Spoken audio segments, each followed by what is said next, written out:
Est-ce que c'est le début de la fin pour Benoît Saint-Denis? C'est le titre de cette vidéo, mais en réalité, la vraie question, c'est est-ce que c'est la fin pour Benoît Saint-Denis? Tout simplement, puisque le début de la fin, ce serait plus ce qui s'est passé contre Dustin Poirier. Et justement, c'est la crainte que j'exprimais à l'approche de son combat face à Dustin Poirier, où j'expliquais que tout simplement, à l'UFC, les combattants peuvent retomber aussi vite qu'ils ont été propulsés vers le haut. Benoît Saint-Denis est passé d'affronter le troisième de la division Dustin Poirier à affronter quelqu'un qui est même pas dans le top 15. Encore faut-il que le combat se confirme. Pour l'instant, c'est encore une rumeur, mais bon, je pense que ça a passé le stade de rumeur. Il y a pas mal de gros médias américains et internationaux, espagnols, etc., qui ont parlé du fait que le prochain combat de Joel Alvarez sera contre Benoît Saint-Denis. On est assez sûr que ce sera ça le prochain combat du Français.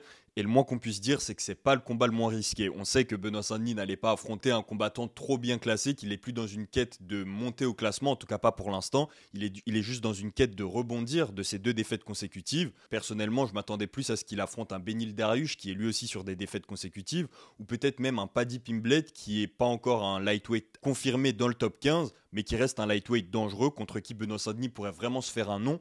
Là, finalement, l'UFC, on a l'impression qu'ils n'ont même pas envie d'utiliser Benoît Saint-Denis pour de l'entertainment et pour tous les combats divertissants qu'ils pourraient nous proposer dans le top 15 de cette division. Ils le mettent directement face à quelqu'un qui, lui, mérite sa place là dans le top 15, ou du moins qui peut mériter sa place dans le top 15, et ils donnent leur chance à Joel Alvarez, plus qu'ils ne sont en train de conserver en fait Benoît Saint-Denis. Là, ils sont littéralement en train de mettre Benoît Saint-Denis dos au mur, et si Benoît Saint-Denis perd de manière encore décisive face à Joel Alvarez, on peut même imaginer qu'il soit cut par l'UFC. C'est pour ça que je parle de potentielle fin pour Benoît Saint-Denis, que ce soit la fin de sa hype, que certains peuvent déjà considérer qu'elle est terminée, mais vas-y, on peut quand même imaginer qu'il revienne s'il gagne de manière décisive, et je vais y venir, puisque ce combat-là, il peut aussi être intéressant pour Benoît Saint-Denis, mais on peut aussi parler d'une fin tout simplement concrète. On ne sait pas si Benoît Saint-Denis sera gardé par l'UFC s'il perd une troisième fois de manière décisive, et même psychologiquement, est-ce qu'on voit un retour de Benoît Saint-Denis après une troisième défaite aussi lourde? Les 2 défaites consécutives dont il vient de souffrir étaient déjà très lourdes, elles demandent déjà énormément pour qu'il puisse revenir. C'est très admirable qu'il revienne comme ça au plus haut niveau, et aussitôt, parce que finalement, il aurait quand même pu prendre plus de temps de pause. On ne sait pas encore s'il va revenir en mai, comme j'ai dit, ça reste une rumeur entre guillemets, mais c'est une rumeur dont lui-même a parlé et lui-même a exprimé son souhait de revenir en mai, donc déjà ça c'est respectable. Maintenant, est-ce qu'il aura encore cette volonté s'il perd une nouvelle fois? Ça reste une question, c'est pour ça que je parle d'une potentielle fin. Joel Alvarez, c'est un combattant extrêmement dangereux, c'est assez simple, il a 22 victoires, 22 finishes. Sur les 22 finishes, il y en a 17 par soumission, mais il ne faut pas omettre quand même les 5 KO, donc il est parfaitement capable de terminer Benoît de plusieurs manières différentes. On sait qu'il est très à l'aise sur son dos. Assez ironiquement, le dernier combattant qu'il a soumis, c'est Marc Diakiese. Marc Diakiese a affronté Benoît Saint-Denis en grappling. Benoît Saint-Denis n'avait pas réussi à le soumettre, il avait gagné au point, ça reste une victoire, mais il n'avait pas réussi à le soumettre, là où Joel Alvarez a réussi à le soumettre. Évidemment, on ne peut pas juste se baser sur ça pour émettre l'hypothèse selon laquelle Joel Alvarez est meilleur au sol que Benoît Saint-Denis. On sait que Benoît Saint-Denis est lui aussi un monstre au sol. Maintenant, est-ce que vous pensez qu'il est assez fort pour causer des problèmes au sol à Joel Alvarez? Alvarez compte 7 victoires à l'UFC, il avait perdu son premier combat face à un excellent striker, mais après ça, il a enchaîné les victoires, et le seul qui a cassé sa série de victoires, c'est Arman Tsarukyan. Arman Tsarukyan qui avait réussi à le battre grâce à une coupure qu'il lui avait infligée très tôt dans le combat. Je ne sais pas si s'il y avait autant de sang, le combat serait déroulé de la même manière et ça aurait fini par un TKO de l'arbitre. Mais le sang a grandement contribué au fait que l'arbitre a arrêté le combat. Et ça a même contribué au fait que Alvarez n'a pas pu mettre en place son jeu au sol qui est pourtant très élaboré en général. Donc sans cette coupure, déjà, je pense que ça aurait été un combat bien plus disputé face à Arman Tsarukyan.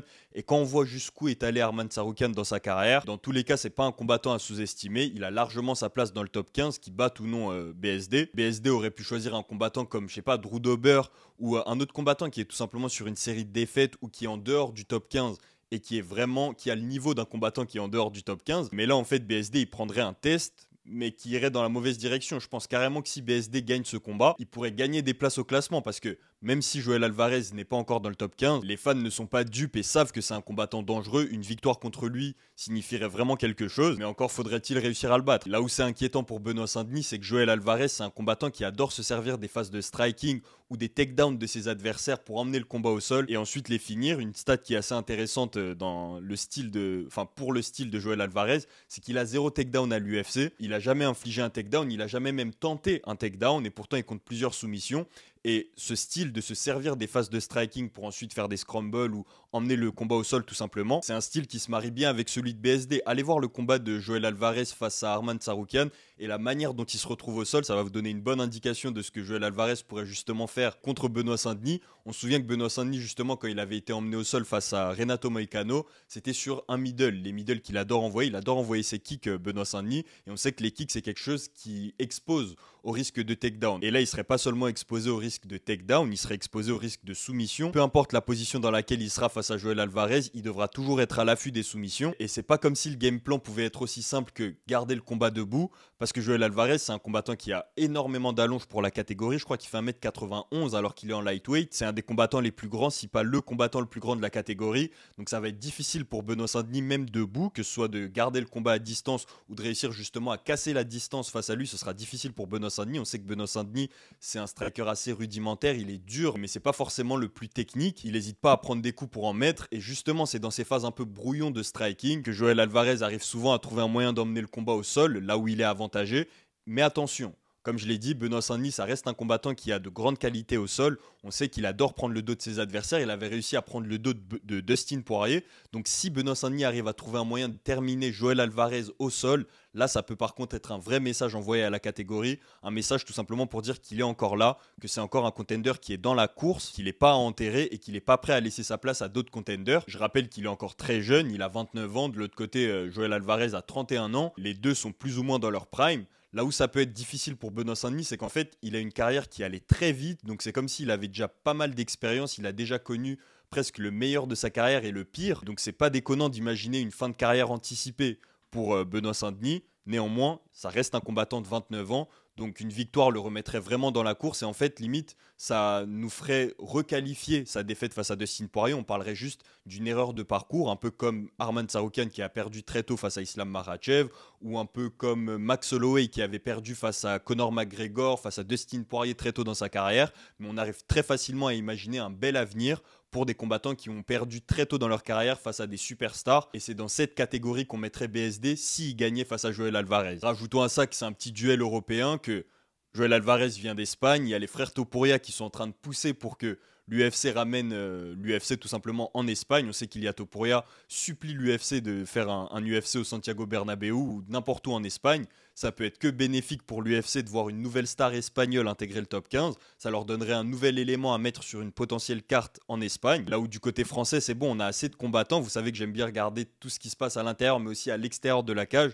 N'oublions pas aussi les intentions de l'UFC. Est-ce que vous pensez que l'UFC préférait que Benoît Saint-Denis ou que Joel Alvarez l'emporte dans ce combat? Si ce combat a lieu, je pense que l'UFC préférait que Joel Alvarez l'emporte parce que, comme je l'ai dit, en France, on a déjà pas mal de choix. On sait que Benoît Saint-Denis pourra toujours être un premier choix pour un UFC Paris, mais qu'il y a aussi pas mal de remplaçants derrière qui peuvent prendre sa place. On a par exemple William Gomis qui va combattre très bientôt, d'ailleurs en fin de cette semaine. On va en parler un peu à la fin de la vidéo. Mais voilà, n'oublions jamais aussi cette dimension extra sportive qui a également son importance, du moins plus que ce que certains lui accordent. Donc voilà, rien ne nous empêche d'imaginer que Benoît Saint-Denis combatte en mai et qu'ensuite il revienne en septembre pour l'UFC Paris. Je crois que c'est Nicolas Haute qui a émis cette possibilité. Nicolas Haute, le nouveau coach de Benoît Saint-Denis. Et ça, c'est très intéressant parce que du coup, on va pouvoir voir les nouveaux éléments qui ont été apportés au jeu de Benoît Saint-Denis. Quelque chose que Nicolas Haute a expliqué, c'est qu'on se trompe sur le problème chez Benoît Saint-Denis. Tout le monde pense que Benoît Saint-Denis est un peu trop agressif, mais justement, Nicolas Haute a pris un peu tout le monde à contre-pied en disant que Benoît Saint-Denis n'était pas trop agressif. Au contraire, il n'était pas assez agressif lors de son dernier combat. Et justement, c'est l'excès d'agressivité qu'il avait eu face à Dustin Poirier qui fait que tout le monde se dit qu'il devrait justement baisser le niveau d'agressivité et combattre un peu plus intelligemment. C'était quelque chose dont j'avais parlé également avec Daniel Warin quand j'avais pu l'interviewer rapidement. Combattre agressivement, ça ne veut pas forcément dire ne pas combattre intelligemment. Nicolas Haute, il explique qu'il doit garder son agressivité, mais que justement, il doit mieux s'en servir. Et Nicolas Haute a parlé de lui apporter des nouveaux outils. Donc on a hâte de voir quels vont être ces outils, si ça va être tangible ou si c'est plus des choses psychologiques peut-être. Mais voilà, Nicolas Haute a parlé de lui donner des outils pour qu'il arrive à mieux canaliser et à mieux utiliser cette agressivité. Agressivité que selon Nicolas Haute, Benoît Saint-Denis avait perdu pendant le combat face à Renato Moicano. Il faut rappeler quand même que pendant le combat face à Renato Moicano, Benoît Saint-Denis était un peu le capitaine de son propre navire. Il n'avait pas vraiment de head coach. On sait qu'il avait son équipe du Sud, mais c'était un peu lui en fait qui décidait tout. On sait que c'était lui la grosse tête de son équipe. Il n'y avait plus Daniel Warin, il n'y avait pas un Nicolas Haute. Là enfin on a quelqu'un qui peut être un vrai head coach, Nicolas Haute. On a hâte de voir la différence que ça va faire dans le jeu de Benoît Saint-Denis. Une des raisons aussi pour lesquelles on avait l'impression que le problème de Benoît Saint-Denis c'était bien l'agressivité, c'était que je rappelle que Daniel Warin, presque à chaque combat, il était là à dire ne va pas à la guerre, ne va pas à la guerre. Et il le disait même en interview, il disait bon parfois j'ai un peu des soucis à faire en sorte qu'il n'aille pas à la guerre. Mais là où du coup Nicolas Haute a un petit peu raison, c'est que on ne peut pas enlever l'esprit guerrier de littéralement un vrai guerrier qui est Benoît Saint-Denis, surtout si c'est cet esprit-là qui lui permet de gagner les combats. Maintenant, tout ça, c'est assez facile à dire en théorie. En réalité, quand même, Daniel Warin a réussi à élever BSD quand même au plus haut niveau. Faut reconnaître que la méthode de Daniel Warin a fonctionné pour BSD jusqu'à un certain niveau. Est-ce que vous pensez que Nicolas Haute va réussir à le faire monter à un encore plus haut niveau comme il l'a fait avec Nassourdine? Dites-moi tout ça en commentaire. Dites-moi aussi si vous pensez que Benoît Saint-Denis peut battre Joël Alvarez. À la fin de cette semaine, on a un autre combattant français qui va justement combattre là à Las Vegas. William Gomis va affronter Ider Hamil, un autre combattant extrêmement dangereux, un gros prospect. Là, il est actuellement à 10-0, invaincu. On se souvient qu'il avait gagné les Dana White Contender Series. Là, lors de son dernier combat, il a détruit un combattant, un asiatique. Il l'avait détruit au premier round en 1 minute. Il l'avait enchaîné de coups de poing. Je crois que c'était le record de coups de poing en 1 minute jamais envoyé à l'UFC. Je vous invite à aller voir le dernier combat d'Ider Hamil. Un combattant extrêmement dangereux. William Gomis va l'affronter en espérant s'approcher du top 15. Vous pouvez déjà placer vos paris sur ce combat. Ça se passe ce week-end. Je rappelle que Winamax vous offre jusqu'à 110 € de bonus en ce moment. Winamax vous offre l'équivalent de votre premier dépôt jusqu'à 100 € plus 10 € supplémentaires avec le code KBA. Je rappelle évidemment que ces jeux sont strictement interdits aux mineurs et que jouer n'est pas une alternative au travail. Dans la prochaine vidéo, on parlera du potentiel premier champion UFC français, ou plutôt de la première championne UFC française. Vous l'avez compris, je parle du combat entre Manon Fiorot et Valentina Shevchenko. Abonnez-vous à la chaîne Karaté Bushido Actu pour rien louper de tout ça. Pensez à mettre un like si c'est pas déjà fait. Nous on se retrouve dans la prochaine vidéo. Peace.